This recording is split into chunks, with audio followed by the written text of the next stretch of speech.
फॅमिलीत फूट, हे सगळे उपद्व्याप करून राज्य स्थापन करणं एवढा एक हेतू का असावा काही लोकांचा? लोकशाही लोकशाहीच्या मार्गाने पुढे गेली पाहिजे, ती चांगल्या पद्धतीने टिकली पाहिजे. आज आपण राज्यभर बघतो त्यात जे राजकारण चाललंय आणि गेल्या 5 वर्षात खास करून ते मी कधी स्वप्नात बघितलं नव्हतं. 90 पासून आजपर्यंत राजकारण होतो. 90च्या अगोदर राजकारणामध्ये सक्रिय होतो.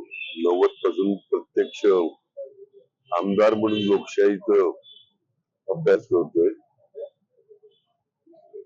पण गेल्या 5 वर्षातलं राजकारण लोकांना पण आवडलेलं नाही, कोणाला आवडलं.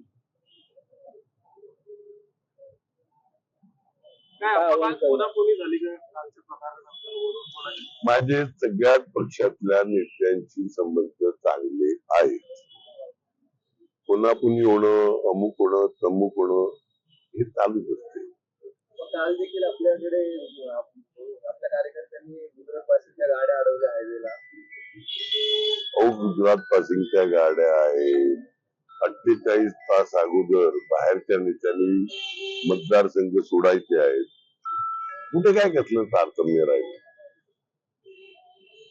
जवळपास 150-200 बसेस, 150-200 गुजरात पासिंगच्या कशा करता आली? माणसं भरून भरून मला एक काही कळत होत नाही.